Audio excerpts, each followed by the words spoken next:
So now it's time for y'all to meet the 2020 Accelerator leaders. And guess what? You're not just going to meet the 2020 leaders. We got the 2019 leaders here too, because guess what? Once you're in the accelerator, we don't let you go. So the 2019 Accelerator participants actually had an opportunity to come back and be mentors. So what's going to happen is I'm going to introduce each of the alumni mentors. They will then get to introduce their leaders and they'll get to share a little bit about their work.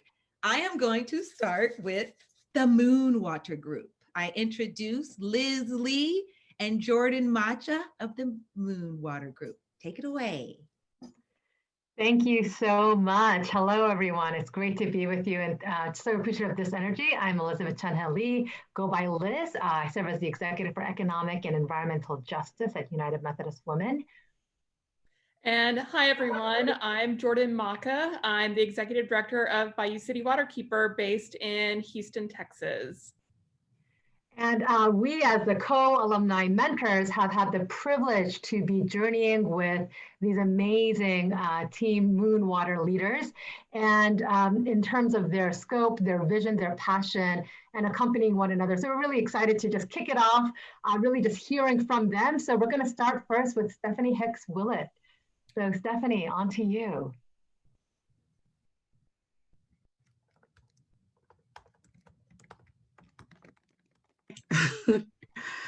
Hi, can everyone hear me okay? Can't see me though. Hi, I'm Stephanie Hicks Willett.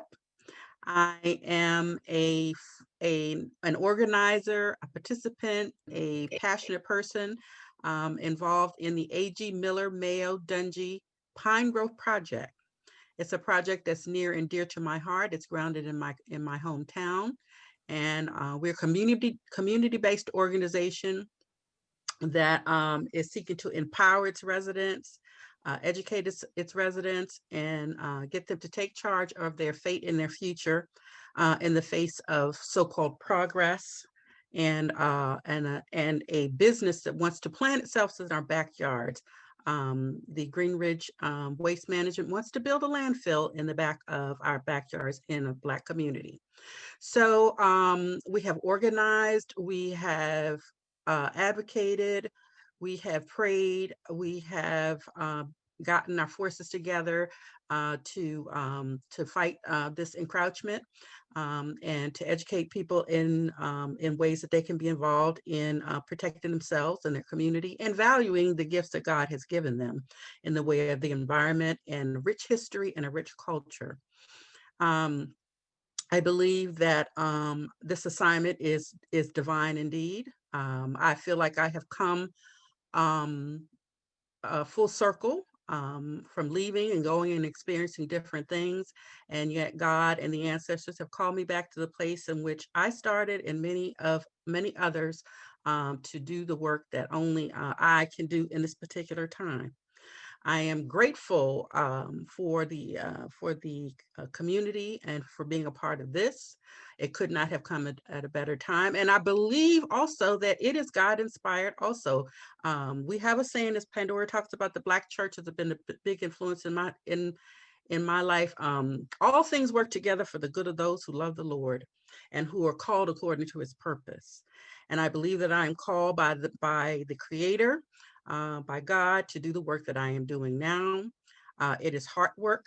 It is rewarding work. It is something that I have gotten up to do without prodding. And again, I'm so thankful for the journey. I'm so thankful that that I'm here in this place. I'm so thankful to know and to have gotten to know so many women all over the world.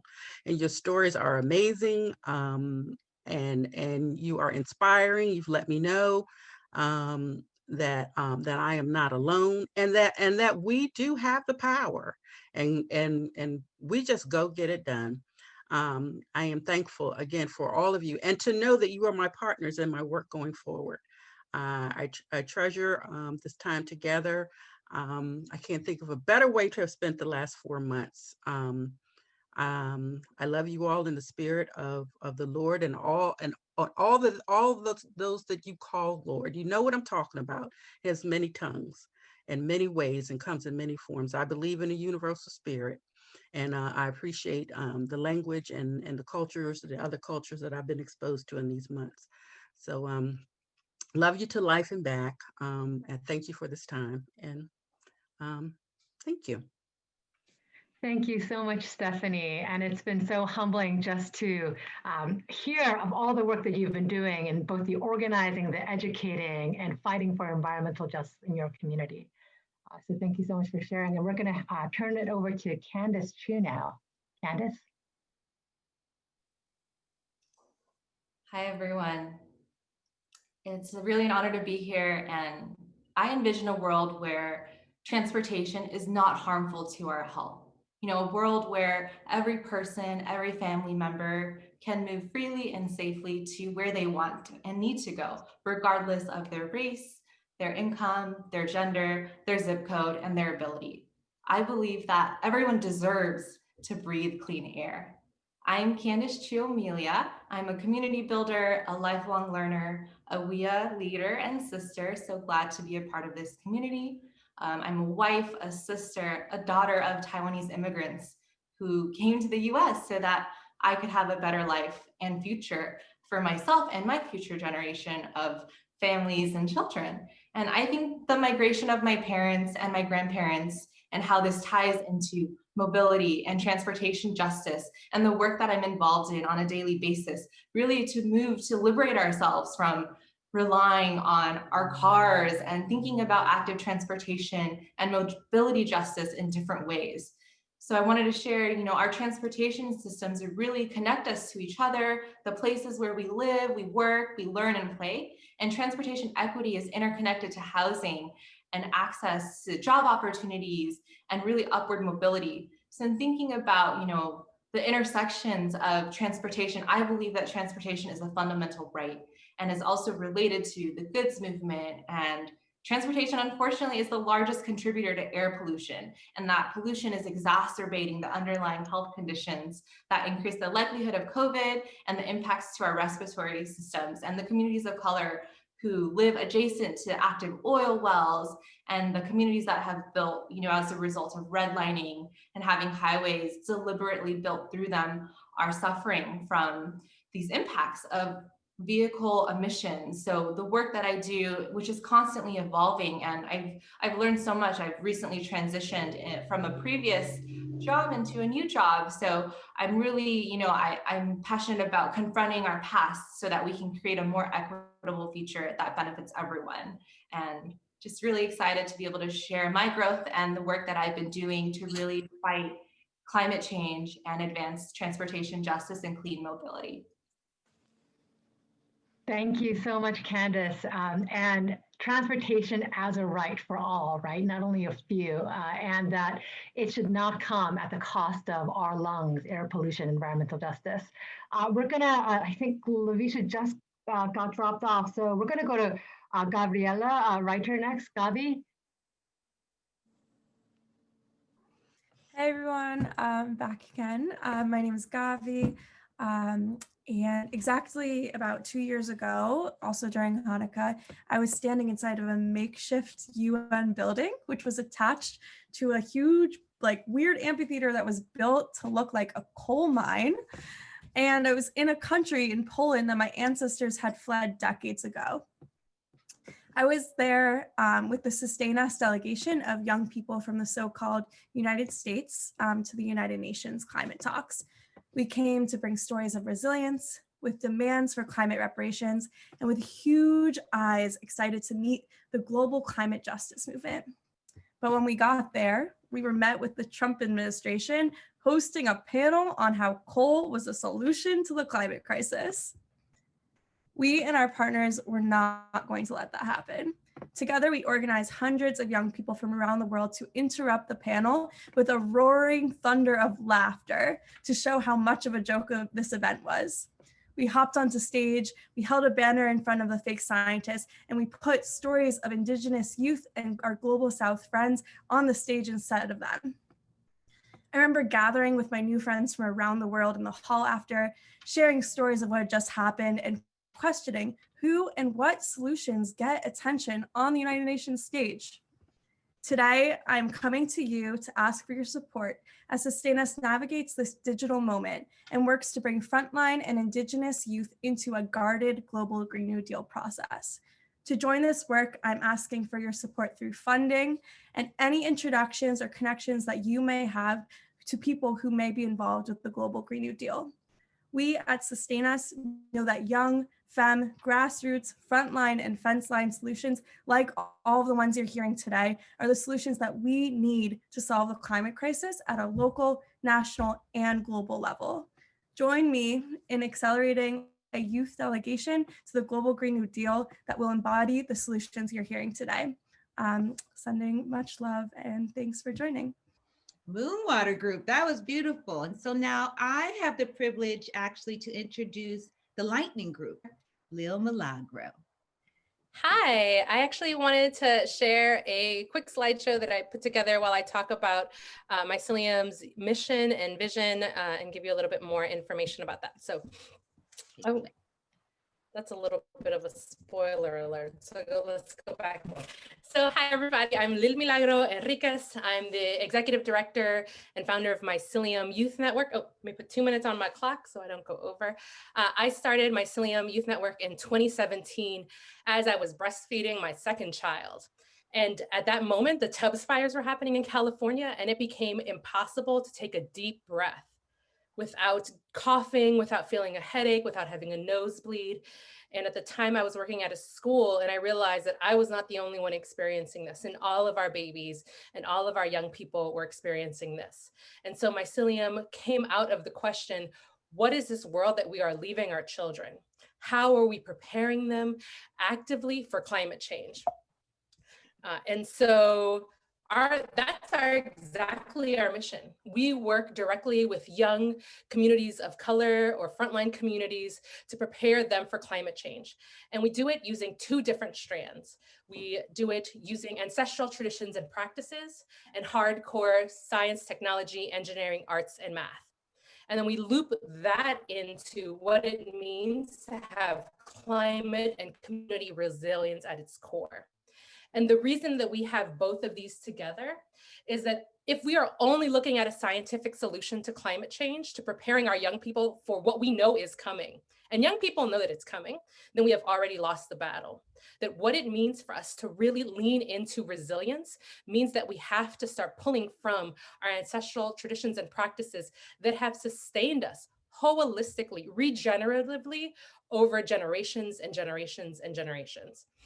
And then unless we start teaching our young people that, then we are going to continue a cycle of consumption and destruction that is unmatched and that is going to have a serious impact on our planet. And so when we talk about Mycilium Youth Network, we are trying to play the long game. We are not just thinking about how do we immediately get young people to have the resources they need. We think about like, what does it mean to transform our entire culture to one that is regenerative, holistic, to one that is also thinking 5 to 7 generations ahead. And so our reach to date so far, as of like right now, we have already served since 2017, 1,500 young people. We are already geared up to serve another 500 young people. Of those, 800 have been virtual, creating climate resilience kits like the one that you see Moya and Joshua doing right now. We've also have been working with at least 2 districts, San Francisco Unified and Oakland Unified, and we just ran a 150-person virtual young and adult conference around climate resilience, gamifying the world of climate resilience. And so this year, we're actually looking to expand out for the 21-22 school year into additional schools. We actually have to turn down work because we're seeing the ways in which people are realizing that climate change is a reality. We need to start responding to it. And so we're hoping to grow our reach into at least 10 to 12 schools, serving at least 2,000 to 3,000 students in the next school year alone.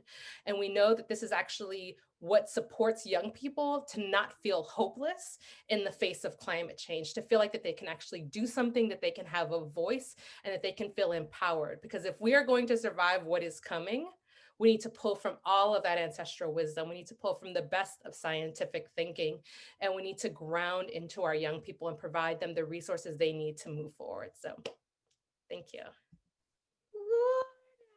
Go on, Lil, with your ancestral practices, hardcore science, gamifying resilience, and turning down work. And next, we moving on to my homegirl. I've known her for years, Jo, AKA Love Speak, because she about to speak the love into the space. Take it away, beautiful. Thank you, Pandora. Love you back too.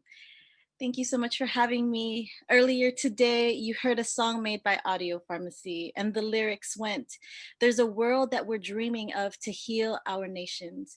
Listen to the stories of all our relations. Build a life sustainable for future generations. Celebrate our differences, respect all creations."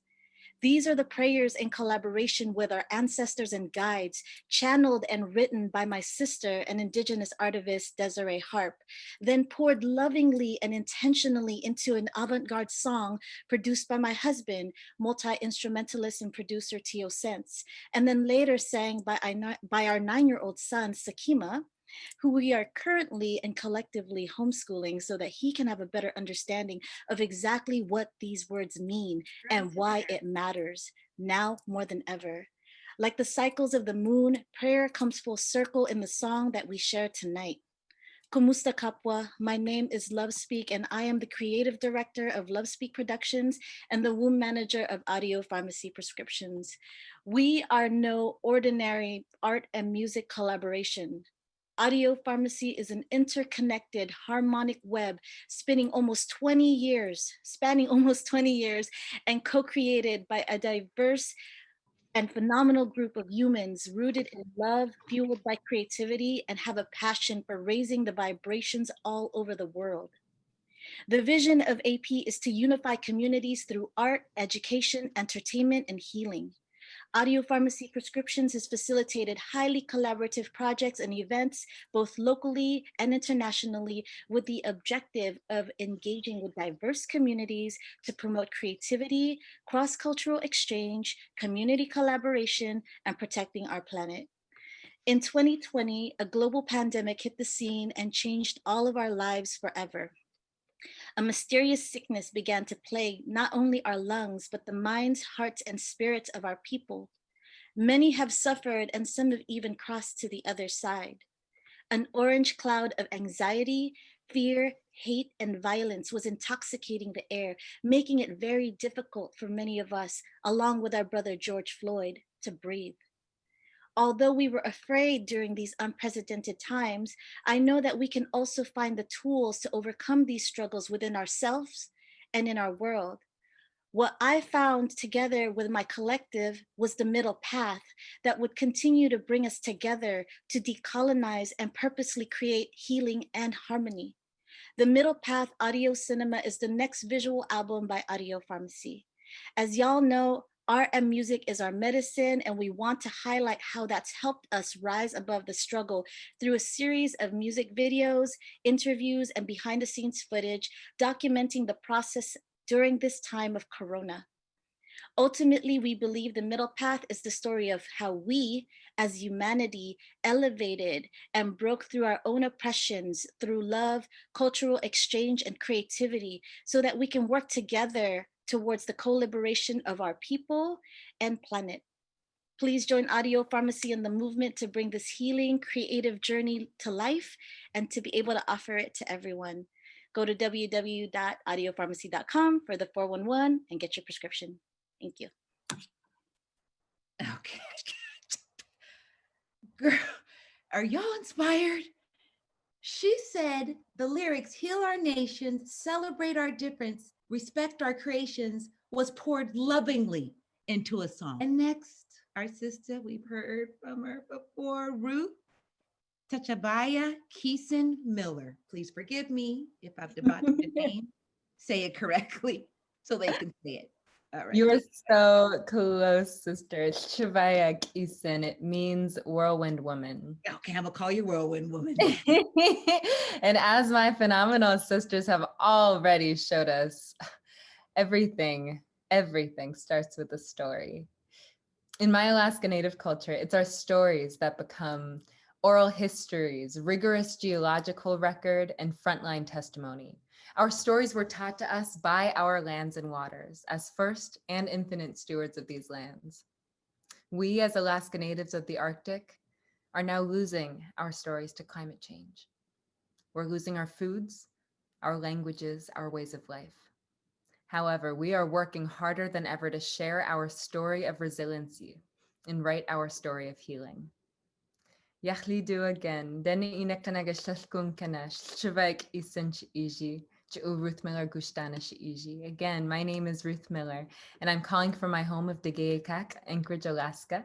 And I am also the climate justice organizer for the matriarchal grassroots nonprofit Native movement.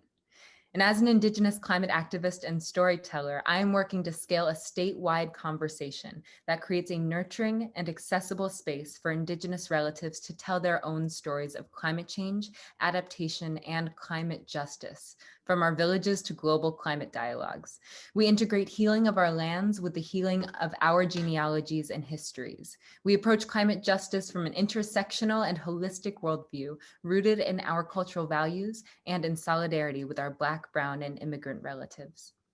The first part of this initiative has created the Alaska Climate Alliance, bringing together over 80 statewide conservation organizations to come together to share resources, strategize, and align under just transition principles and behind Indigenous leadership.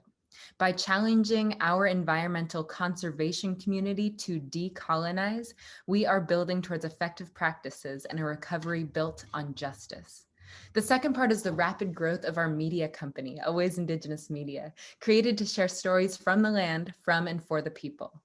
Through this platform, we elevate voices and stories from the front lines of the climate crisis, from our rural villages, from our multilateral advocacy efforts, from every protest that you see me standing in. We provide trainings that catalyze compelling narratives and provide opportunity for entrance to local, state, national, and international climate dialogues.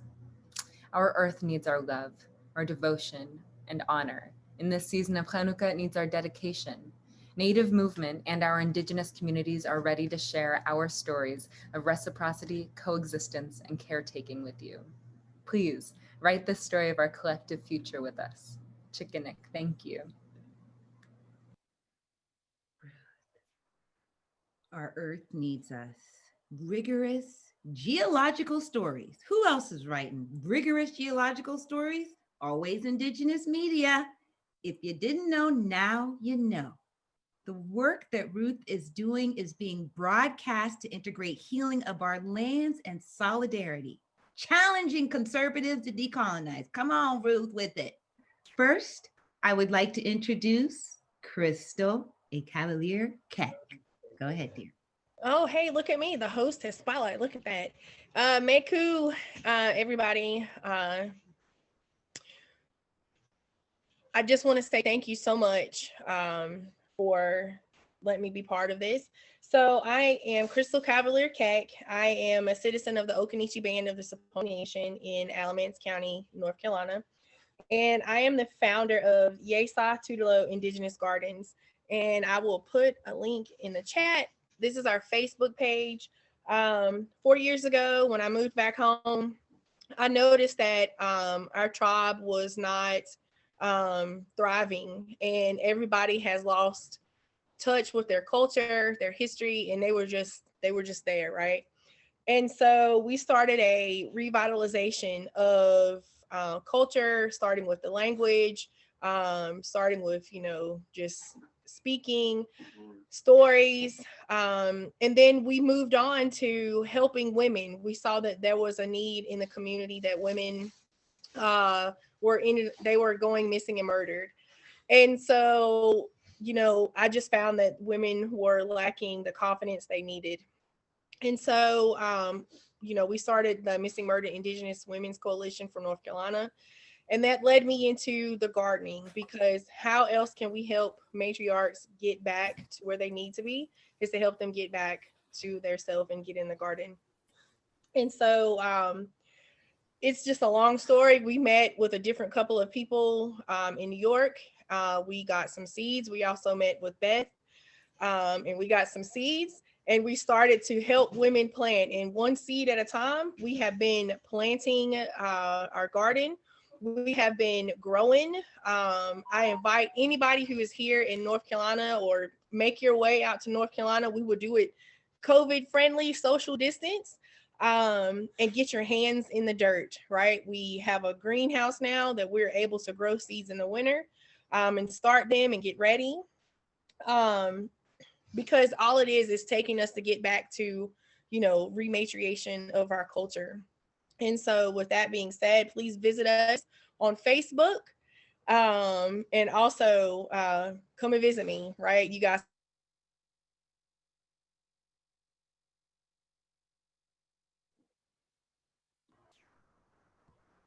Crystal, you're muted.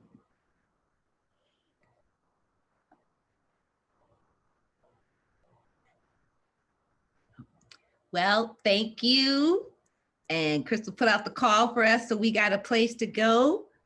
Getting matriarchs back into the garden, one seed at a time. Thank you for that, beautiful, and also for opening up your home and your community. And don't be surprised if we show up on your doorstep. We'll be so okay.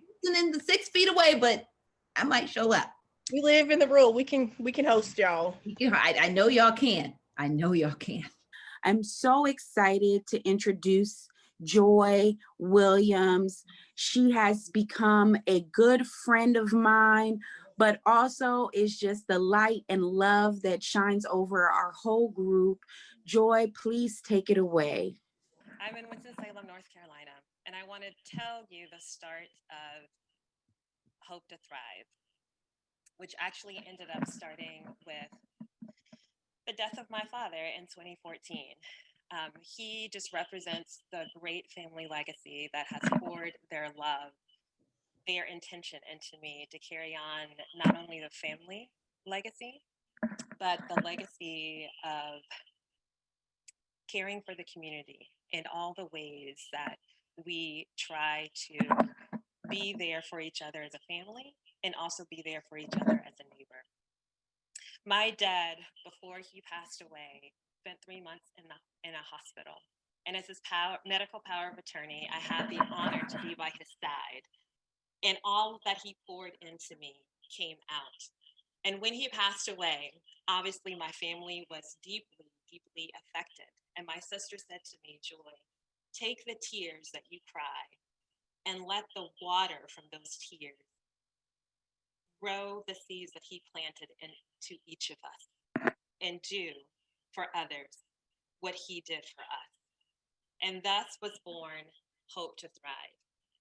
Hope to Thrive is a nonprofit that actually didn't get started until 2018.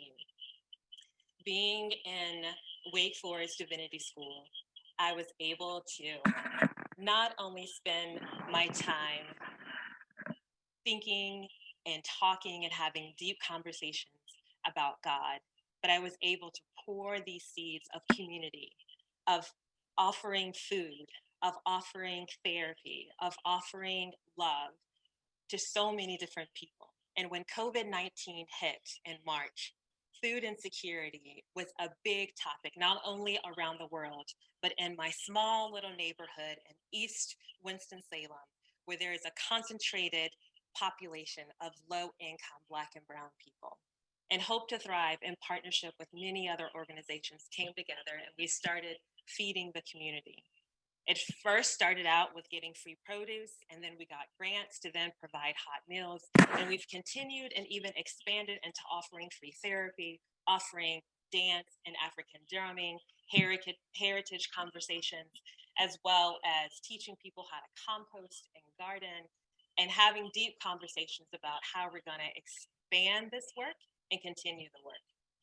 And so I come to you not only as Joy Williams, but I come to you as the daughter of my father, as the daughter of my mother, as the granddaughter of my grandparents. And I come to you from the community, and I come to you asking you to join not only my project, but the many other projects, so that we can all be one and truly change the world and have the peace, have the love, and have the deep desires that we all truly want. Thank you. I always call the women of the Women's Earth Alliance the Amazonians, because like Wonder Woman, They are all strong and powerful and beautifully gifted. But to the outside world, Wonder Woman was a superhero. But to us here in the Women's Earth Alliance, these are our sisters. And I want to introduce you to this next sister of ours. Her name is Mary Black Branch, and she is a powerhouse of social justice and just really has taken the stage in her community and in the environmental work that she's doing. Good evening, everyone. My name is Mary Black. As Camille stated, I am in Raleigh, North Carolina, former Tuscarora Native Indian or Native Indigenous lands. I have always enjoyed mirrors. I can even remember as a child making up these detailed and self-expressive dances in front of these full-length mirrors in my home. Even today, I'm still utterly enamored with my own reflection, grounded by it even. Perhaps it's because you can never see yourself with your own eyes without a mirror. Perhaps it's that we are all just mirrors reflecting ourselves back to ourselves. In everything we admire and everything we despise, our own consciousness is continuously reflected back to us, which gives us the opportunity to grow and to learn and to change. This philosophy always meant so much to me in a world where, as a woman, a Black woman, a young Black woman, your identity or reflection seems to be predetermined for you before you're even given the chance to see yourself. But even still, I never existentially grappled with who I was or how I saw myself or who I wanted to be. Rather, I battled with the notions of who others thought I was or who others wanted me to be. The biggest reflection of this has been represented in the green careers or lack thereof. I did not land my first green job until earlier this year and have struggled with seeing myself represented in the workforce or the conversation, seemingly cropped out of environmental action altogether. 1 year ago, I was unemployed and attended the local climate rally here in Raleigh. And the next day, I began to research the various organizations in the hopes of making new connections. When Googling one organization in particular, the first article that popped up was, "Does this green group have a race problem?" The article went on to stunningly state how inclusive green jobs were for women and for people of color and for young people, or lack thereof, really. And I remember weeping as I read that it wasn't just because of me not being good enough. This year, when I was hired as a community organizer with Climate Action North Carolina and the League of Conservation Voters, I knew that I had not only the space, but the power to make these reflective changes that I wanted to see. I resolved, if I can pave a way forward, then no one that comes after me should be made to feel the way I felt, ever.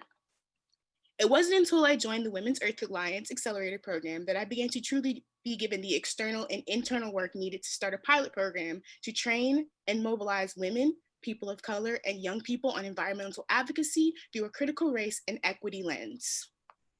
If life is just a mirror reflecting back to the thinker what they think into it, then the Environmental Justice Organizing Corp is so much more than just a reflection of my inner world. Rather, it is the things, people, and philosophies I give power to as well. With the EJOC and Climate Action North Carolina, I hope to achieve an environmental movement that gives power to the intersections and the activists at every level. Join me as we decolonize our minds, our spirits, and the environmental movement, and build a true reflection of each other, one that is in our fullest light for all of the green movement. Thank you, Mary. Not only is Mary good enough, but she is exceptional. And the Women's Earth Alliance, I think, teaches us all that in this work, we work hard. It is a struggle, but we are not alone. There are so many beautiful, powerful Amazonians out there giving the world love. And thank you, Mary, for the love that you are giving. This next mentee, Desiree. Okay, so I will begin with a simple phrase, Gawa Gilida. In the Yesta language, this means I must go home. In 2017, I did just that. I left my home, my work in the field of environmental restoration and community greening to return to my ancestors' homeland, a land I fell in love with visiting as a child. My hope was to reconnect my family and children with our Monacan community and ancestors. Not long after we moved, Mountain Valley Pipeline began tearing a path of destruction through our homeland, clear-cutting mature trees, ripping forest floor, leaving a slope of bare, dry soil up the mountainsides, polluting our waterways and desecrating our ancestral sacred sites, which included remnants of our ancient towns and burial mounds. It was witnessing this destruction that called me to the fight to protect our land, water, and sacred places. This fight is not easy. It can feel like an upward battle. But the fight is far from over, and I believe we will win. But the battle takes a lot out of all of us. As organizers, climate leaders, and protectors, the fight is exhausting, draining, and challenging on our spirit. As humans, and especially as women, we evolve to be connected to the land, to sustain and nurture life. We must reestablish the spiritual bond for our own wellness. I now see myself at a crossroads. While I continue the fight, I've also made the decision to nurture my spirit and those in my community by building a movement of protectors, united not only by the fight, but also through the vision of our future. We are working to build a bridge to address the intersection between climate, protection of sacred sites, food sovereignty, and cultural revitalization through traditional agriculture and lifeways. The climate crisis threatens all aspects of our lives. I've learned that it is not possible to fight those fueling the climate crisis without simultaneously establishing strong land-connected communities. So in a way, I am going home once again, Gawa Galida, by returning to the land and teachings of our ancestors. My name is Desiree Shelley, and I am a mother, a seed keeper, and a land and water protector, among other things. I am also a climate justice organizer with Mothers Out Front, working to mobilize mamas, caregivers, and others in community teams to take action for a livable climate for all children, as well as in partnership with the Alliance of Native Seed Keepers to accelerate an intersectional Indigenous land and water protector movement. So join me and others like me, like our Beth Roach here and Crystal, and Wea Gelida, let's go home. Thank you.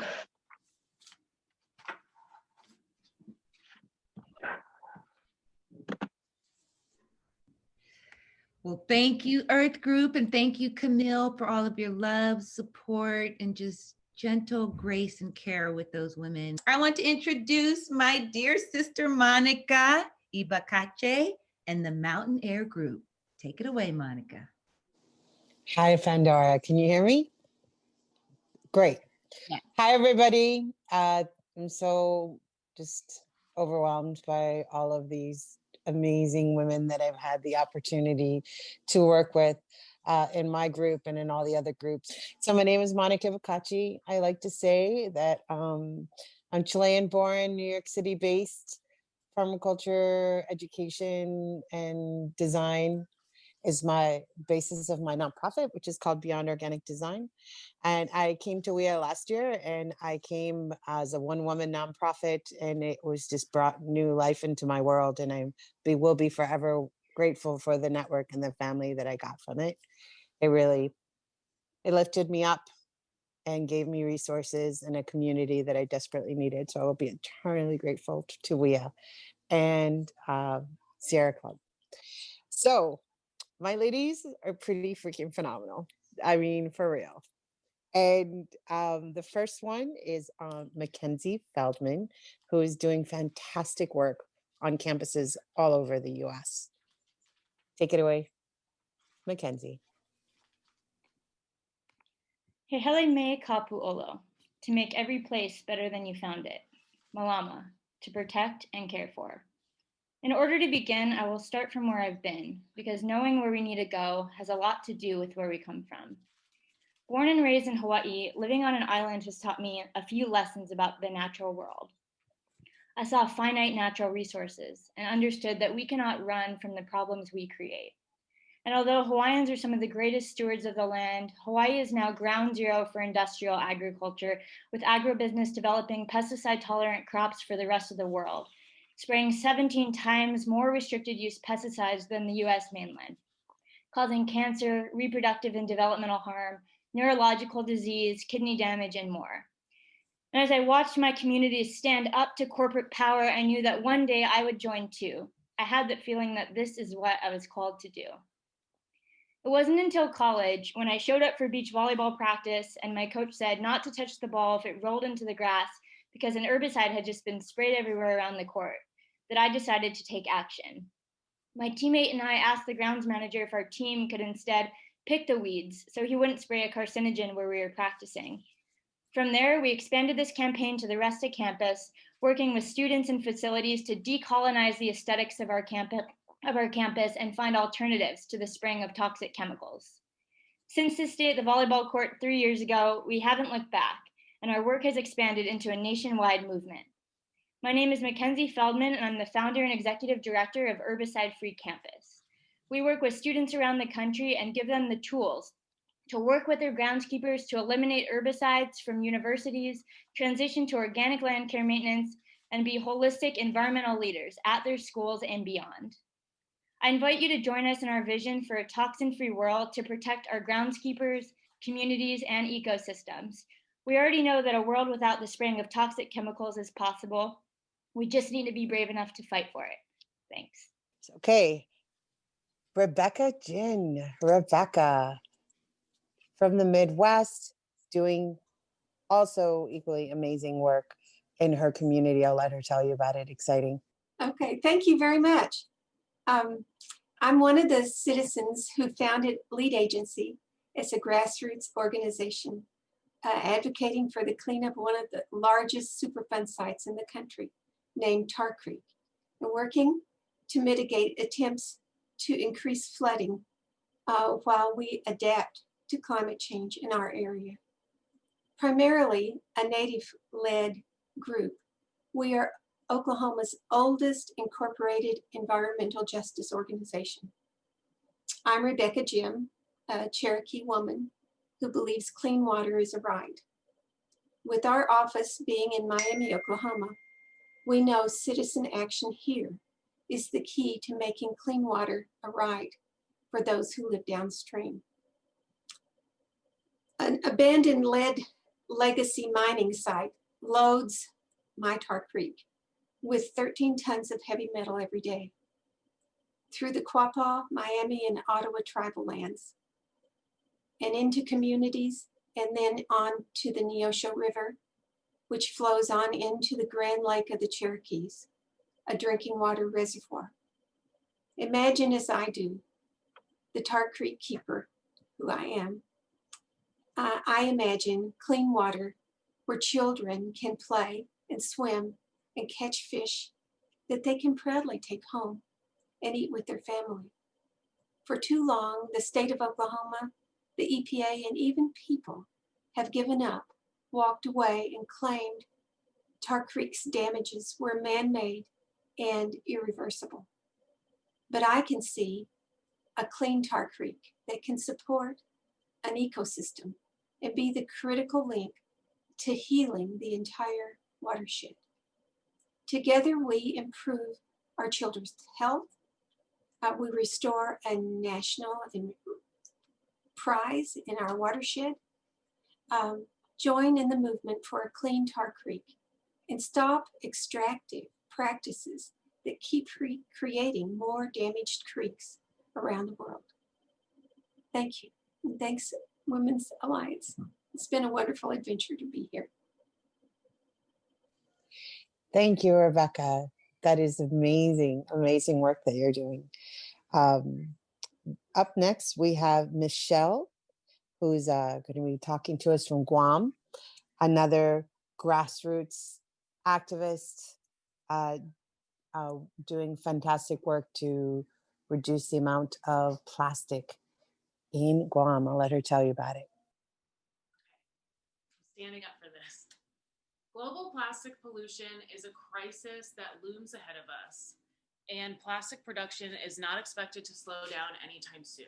Where I live on Guam, the average household produces 4.4 pounds of trash per day, ranking us as number 7 in the world for waste producers, and it shows. Every single day I walk around this island and I see trash. I walk my dog and I see wrappers and bottles and caps on the floor. I go to the beach and I find microplastics in the sand. I go snorkeling and I see plastic on the ocean floor. I see it on the coral, and I see it floating in the ocean. Living on such a tiny island with a finite amount of land means that we need to address this crisis together as a community. My name is Michelle Vicolo, and I'm the co-founder of Micronesia Climate Change Alliance, where we are launching a program to address Guam's plastic waste. We are proudly the first organization on Guam to adopt precious plastics, which are these machines that you see right here behind me. These machines allow us to grind, melt, and inject recycled plastic, enabling us to make cool and unique items like this pot or this bowl.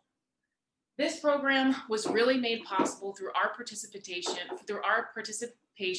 in the Women's Earth Alliance Accelerator program, and it's also made possible through the generous time, efforts, and support of our community who help us by collecting, cutting, sorting, and cleaning plastic.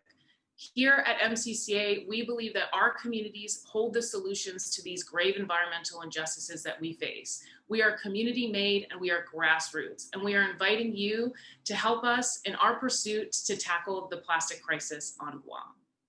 Thank you, Women's Earth Alliance. So up next, we have Amanda. My name is Amanda Milstein, and like so many of the women you've heard from so far, I also want to tell you a story. My story is about a 15-year-old boy who loves baseball more than anything else. He loves playing, practicing, talking about baseball. He played for his school, he played for his club team.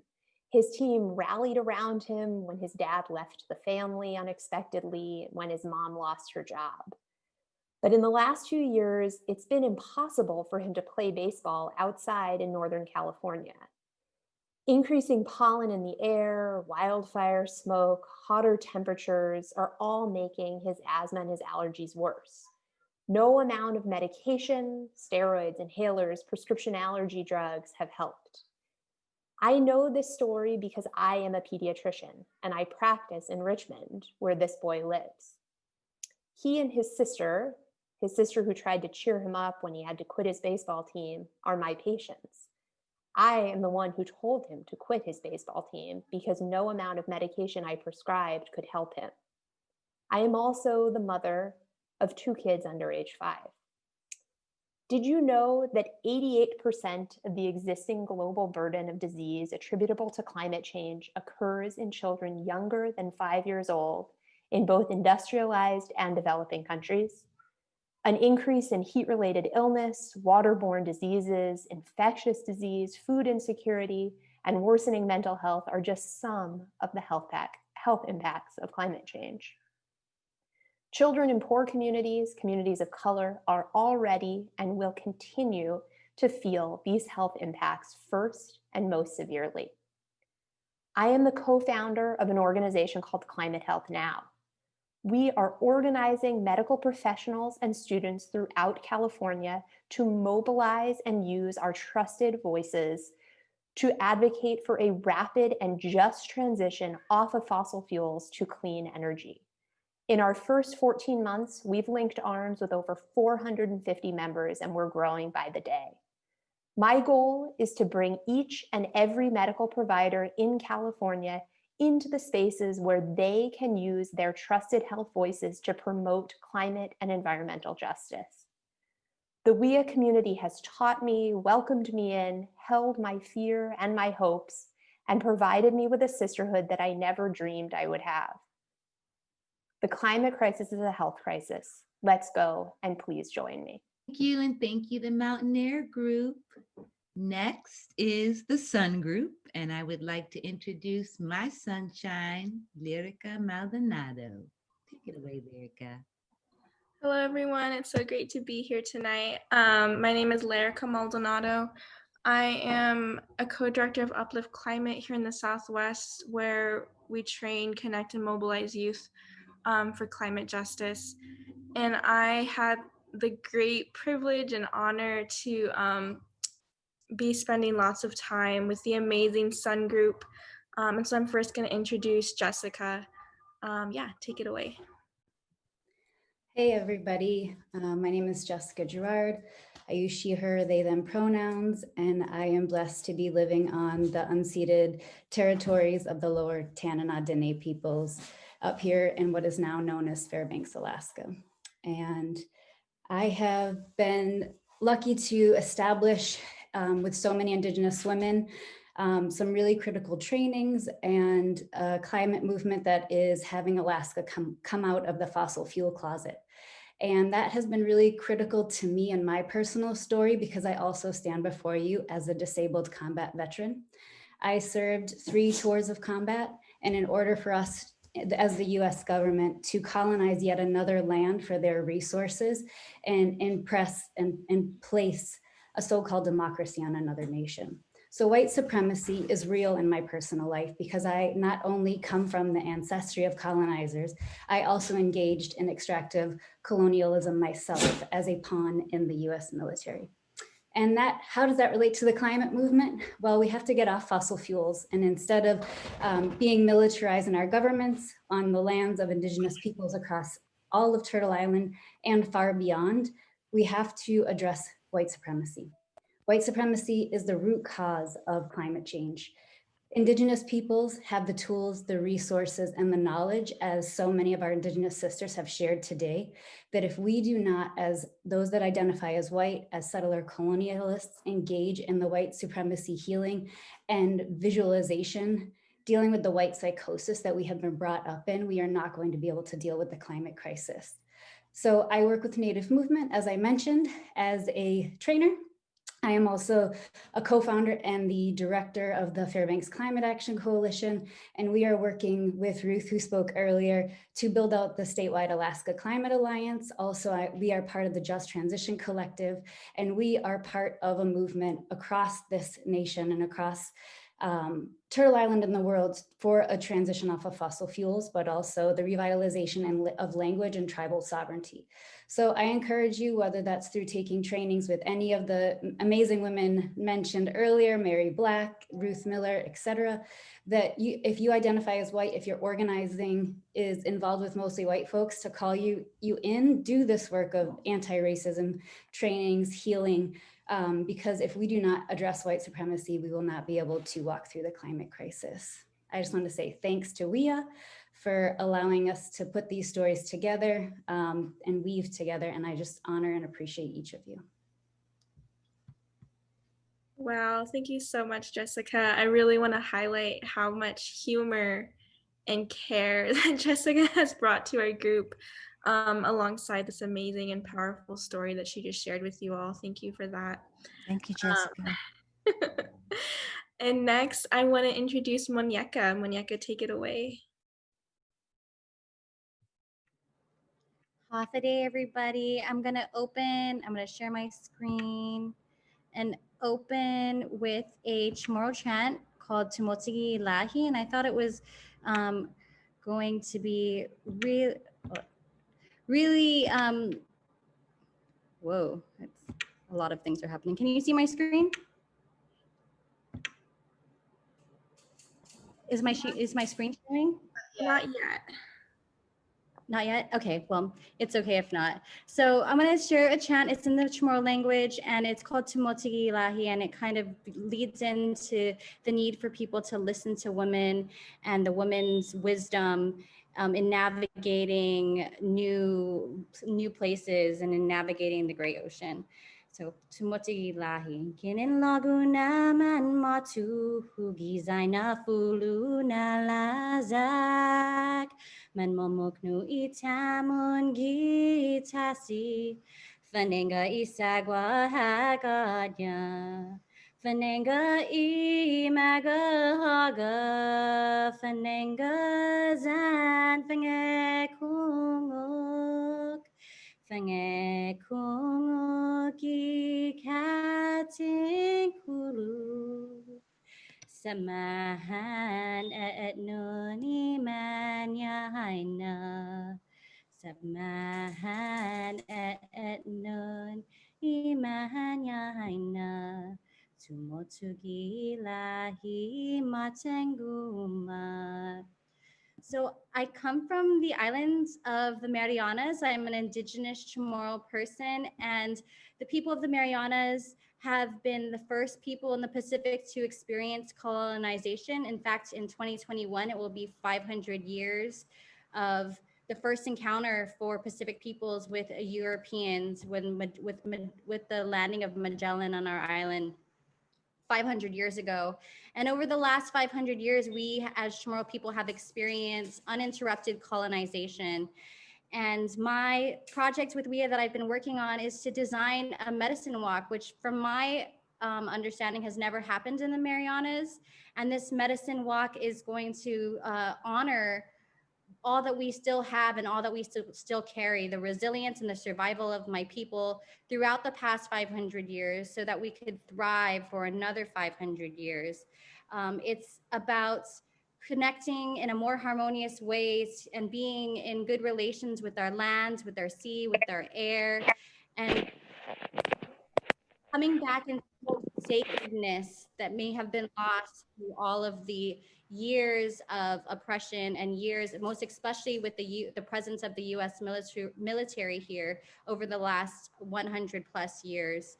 Our lands have been left to are products of a lot of war, and the U.S. military's legacy is very toxic. Our people have high incidences of cancer, high incidences of lots of different lifestyle diseases brought on by U.S. colonization.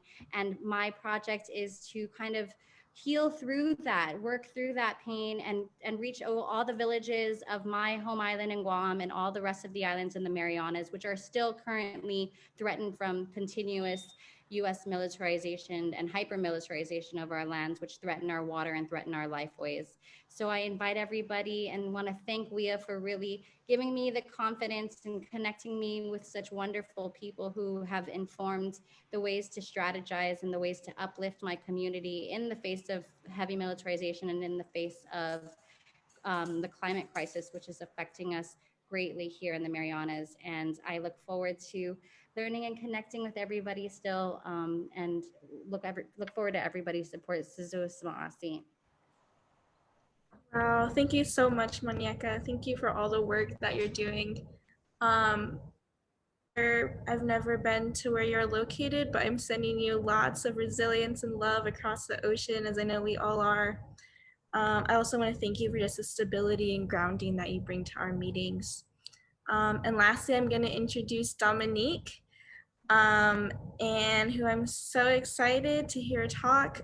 She's done so much in these past couple months, and I think everyone in the Sun Group is just so happy for just the career moves that she's made, and I especially want to thank her for the vulnerability that she's brought to this space.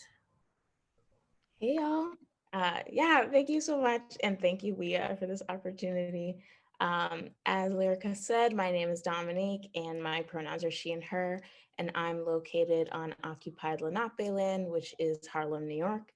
And so I was formerly an organizer at 350.org, and I just recently started a position as training manager at the Climate Advocacy Lab.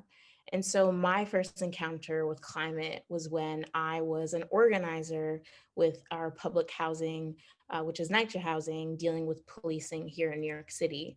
And so I researched the climate movement because I didn't know much about it. And I saw mostly white faces and white voices. And so I want you guys to ask yourselves, what happens when people spend their lives being fed visions of the future that don't include them? What does that do to their self-perception? And so I've pondered a lot about this question throughout my life because I have been fed a society that doesn't value my existence. I became an organizer because I had a vision for the future, and that future was beautiful. Like my ancestor and my Sankofa, Harriet led enslaved people to liberation. She had a trust in her faith in the universe that she was on the right path. She didn't have a manual and there was no guarantee, but she organized, she galvanized, and she brought back Black people into the future she was envisioning. So like Octavia Butler, who I stan, and everyone knows I stan her, I have seen my own vision rooted amongst the destiny, which is amongst the stars. I have seen my community, my beautiful, worthy, brilliant people liberated. And I knew that there were like-minded people to the left of me and to the right of me who wanted to construct this reality. And so that's why I created the Climate League, which is a training program for Black, Indigenous, and people of color to empower our personal narratives and gain the skills necessary to win in the climate movement. In this training, participants learn about organizing through an Afrofuturist lens, digital storytelling, campaigning for success, and relational organizing. We create a space to build our own table and bridge climate to health, mass incarceration, education, racial justice, and environmental racism. My theory of change rests in creating the material conditions for disenfranchised communities to imagine ourselves outside of systems of oppression. This is accomplished by awakening an organizing orientation to inspire and empower people to construct our own reality with our own tools. Ella Baker said that oppressed people, whatever their level of formal education, have the ability to understand and interpret the world around them, to see the world for what it is and move to transform it. It's time that we transform it. Thank you. Wow, thank you, Sun Group, so much. I just want to lift up this amazing trio. Yeah, and I will pass it off. Thank you all so much. Alice, now it's on you, dear sister. Thank you. Well, welcome. I'd like to invite you to envision with me a world where every child has safe access to an energy efficient, healthy green school, where every public school is powered by 100% clean, renewable energy and storage, providing community resilience to every neighborhood, uniting us through zero carbon school districts. I'm Alice Sung, a recovering architect of over 25 years, now practicing as a sustainability professional. But I'm also a mother, the native-born daughter of immigrants and the founding principal of Green Bank Associates. As a climate advocate, my work is dedicated to reducing real-world carbon emissions in the building energy sector through a just transition. After completing my first green school, I realized that one new green building, however energy efficient, was way too slow and insufficient for meaningful climate action at the pace and scale we need. Did you know that some of our most disadvantaged and vulnerable population exposed to unhealthy indoor and outdoor air pollution are our children? In California alone, we have over 1,000 public school districts with over 10,000 existing schools, serving 6.3 million children. But the good news is that we know how to begin to meet this challenge right now through decarbonization of school facilities while upgrading our HVAC systems for improved ventilation and filtration, and substituting with renewable energy. We can transform our schools for the benefits of healthier children, shifting operating dollars into educational programs, improved academic and eco-literacy outcomes, addressing climate change and community resilience for the future we want.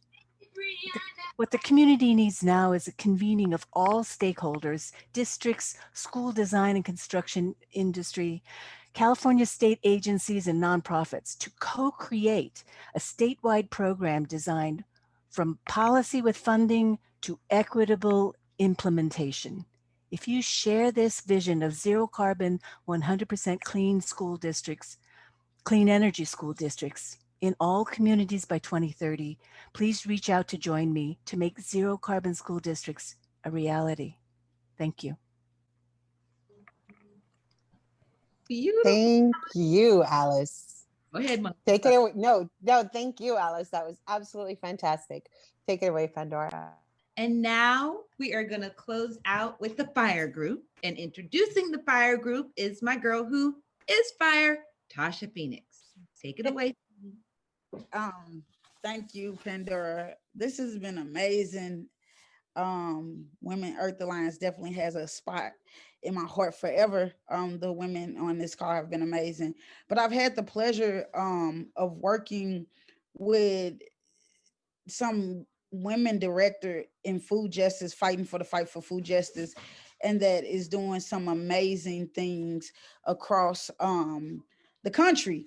And I want to start by introducing Xochitl, who is in California working to fight food justice from a grassroots perspective. So go ahead, Xochitl. Umeteo, Makwaliuwali, no Chantlaka, no Chansiwat.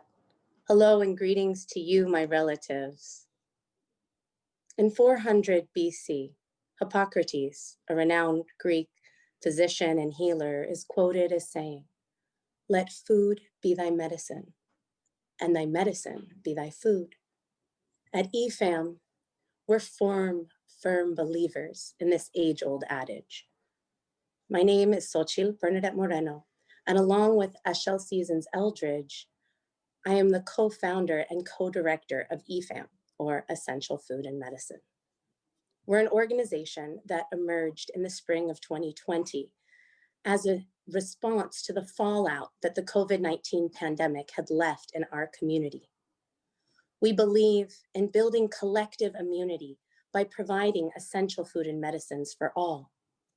We believe that the inequalities that vulnerable and frontline communities have been facing over these last few months has only been exacerbated by this crisis, but also that these issues of access to healthy food, whole nutrition, sanitation, and natural medicine highlight the need for high-touch care, and that these problems and inequities have been there before the crisis and will remain once everything, quote unquote, goes back to normal. I invite you now to imagine what normal is and reimagine this new normal and stand with us as we shape our new reality. We believe that healing is a direct action, and as a Black and Indigenous-led organization, we have in our bloodlines an ancestral intelligence in doing just that, healing as a radical act. We believe that all people, no matter whether they have shelter, the financial means, or the privilege of insight, deserve access to essential tools that shape their own destiny and dignity. We also believe that by doing this work to restore equity and balance to our communities, by connecting people to the land and putting plants in their bodies, that we are mending the sacred hoop.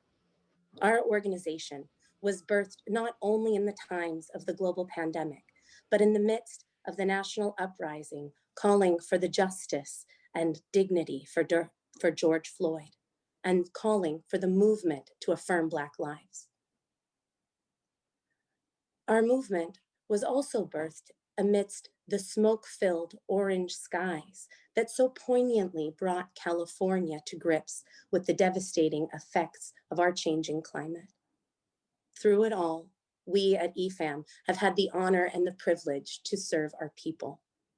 We've brought thousands of juices, soups, smoothies, natural medicines, bowls of food, bags of food, cups of tea, sprays, salves, and tinctures, countless touches of healing hands, and things like clothing and blankets, and so much more to the unhoused, elderly, immunocompromised, and our Native relatives. Because we've seen the deep impacts of this work, we've decided to dig deeper roots and to team up with artist building communities and earth art therapies as we literally build an earthen cob community kitchen and clinic for the Wood Street encampment. We were on site just today. This is one of the largest encampments of unhoused, internally displaced peoples on the West Coast. And the walls of our clinic and kitchen, these structures are insulated with plastics and recycled trash from the camp itself, and will be plastered with the earth on which it stands. Some of the main builders of these structures are the residents themselves. When completed, these will serve alongside the community plaza we constructed during our What's Your Medicine event as a place for the community to come together and heal. The road ahead is long, and it's made by walking. We invite you to walk with us. And thank you to the WIA cohort and to the Women's Earth Alliance and the Sierra Club for helping uplift this vital work. Tlazokamati, Ometeo.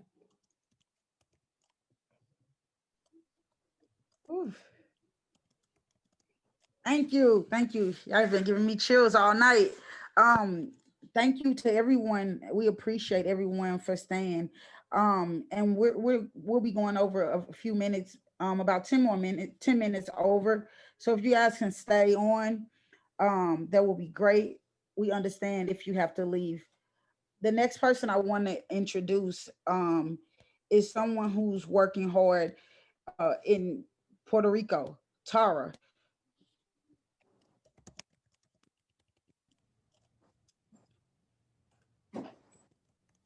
Hola, linda noche. I am always very honored to be with these powerful women, and I'm going to try and take little time because I think that there are projects that deserve more than mine tonight. And I have learned from every single person of this group, and I am very honored to be here. My name is Sara. My pronouns are she, her, they, them, ellos. I am here in Boriquen. If one thing you can take out of what I share is that we stop calling the place that we live in Puerto Rico because it means rich port, and it has an obvious, very extractive story to it. So I am usually not in front of a computer or in electricity. I am actually a co-founder of a queer land sanctuary in the headwaters of the Rio Grande de Loíza, which is one of the most important watersheds in Puerto Rico. And I'm also part of a nonprofit collective called El Departamento de la Comida, which is the Department of Food. We basically act as an alternative agency to all of those federal government and big nonprofit agencies that do not serve any of the needs of our communities.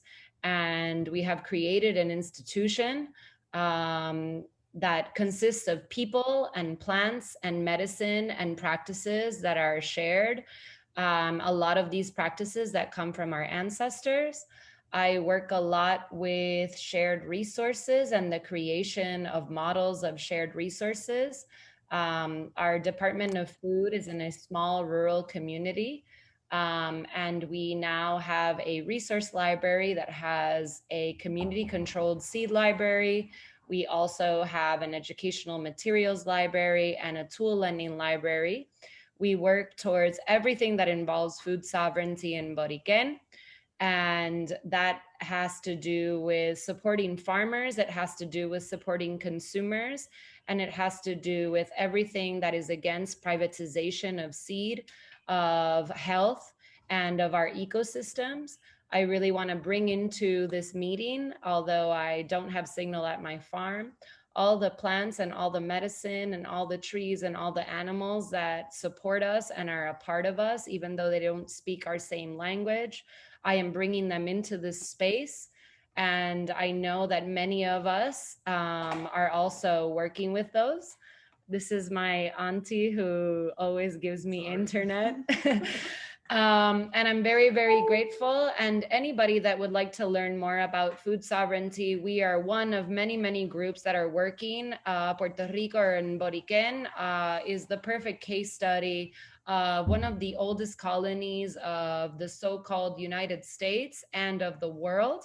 That despite many hurricanes, many colonial disasters, political disasters, and historical traumas, has definitely shown that small-scale agriculture that is in community with plants and fungi and people is the way to go. I say that very simply, although it is very complex, and I invite you to come whenever you would like to learn more from us. And thank you for sharing this space with me.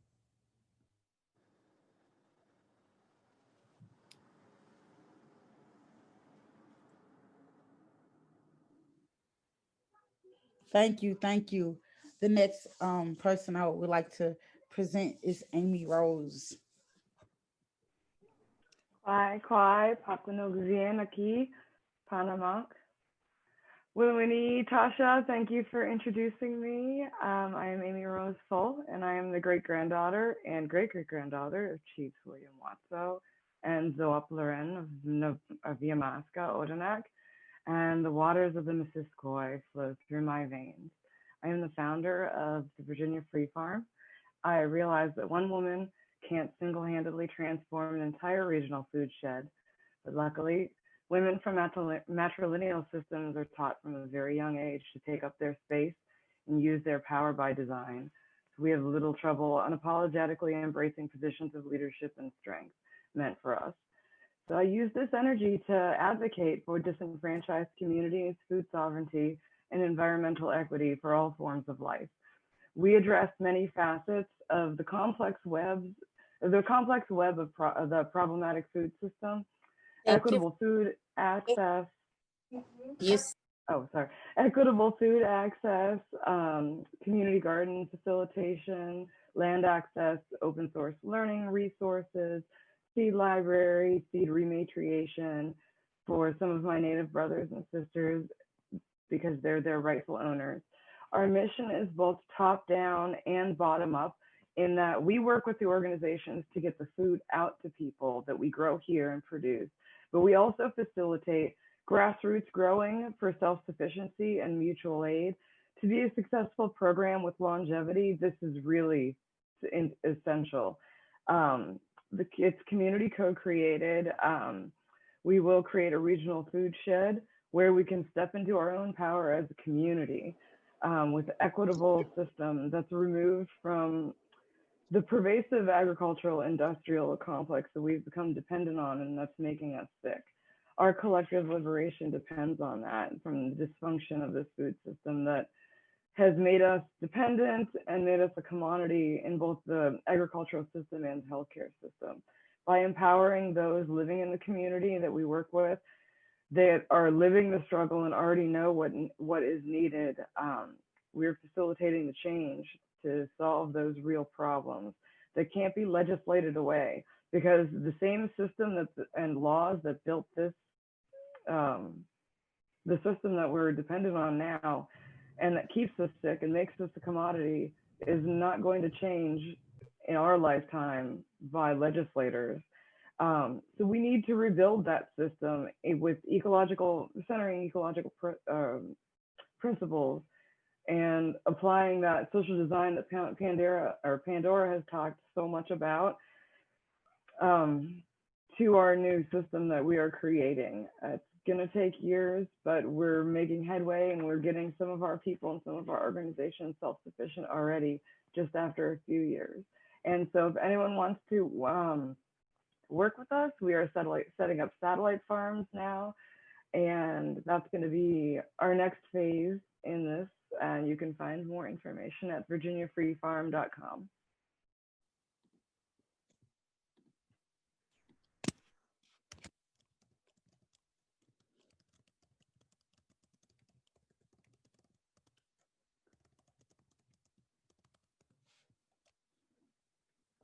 Well then, I am going to talk to you from my phone.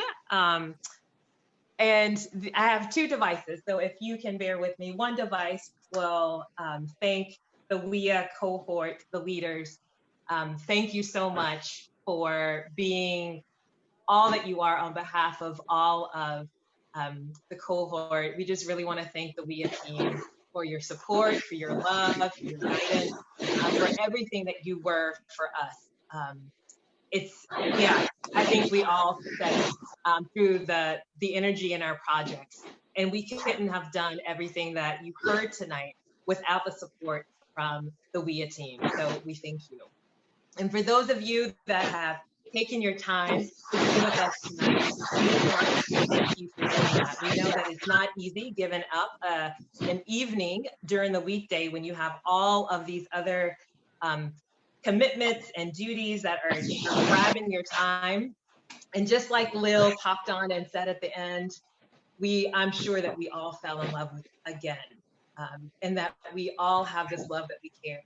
And just like we started with breath and with light, I invite you to choose a candle, and all of the WIA cohort, if you have your candle, please lift it up, because together we're going to take another breath, and we are going to use our breath to blow the spark from these candles into a wildfire that not only will start and continue within our local communities, but will spread out into the communities that touch ours, into the states that touch our state, and into the countries that touch our countries, and into the world. And together, we can truly become this one.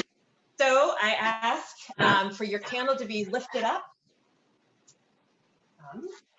And I will not bring my candle because I think it would burn me. So I will do a match instead. And I ask that together, we will take a nice deep breath and slowly blow it out. Now, you heard many stories. You heard many projects tonight. And behind me, you might have seen me write words and then post it on my wall. And I would like to invite you, if there were words that you heard over and over again, to go ahead and put it into the chat. I'll share my screen so that you can see some of the words that I ended up writing down.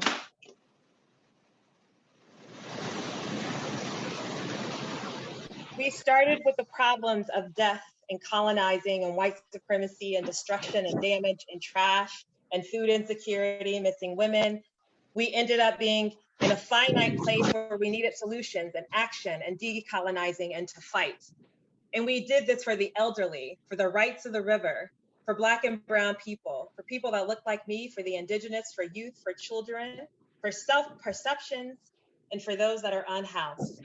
We did this for the earth, for the river, and we did it in holistic ways, in agriculture, by breathing, by loving, by bringing in our ancestors, by supporting, by giving life, by transforming, by designing, by diversity, by healing, by storytelling, by mobilizing, by liberation, through our destiny, to our land, to coexist, to a new reality, to bring us into a future that we were joining together, where we get to create new places, personal narratives, and rigorous Indigenous stories. We could not have told all of these stories without your presence here tonight. And again, I thank you for taking your time to be with us. Tomorrow, just as a reminder, you will be receiving an email that will give you all of our contact information and ways for us to stay in touch and to bring in support for each other and for the projects that you heard tonight. Please reach out to all of us. We want to hear you, and we want a relationship with you. We want you to join in, and we want to be one. And now it is my honor and deepest privilege to bring to you not only a transition from this 2020 Grassroots Accelerator program, but for you now to hear Teo Sense with Audio Pharmacy. Let's celebrate, y'all, and let's dance. Thank you again.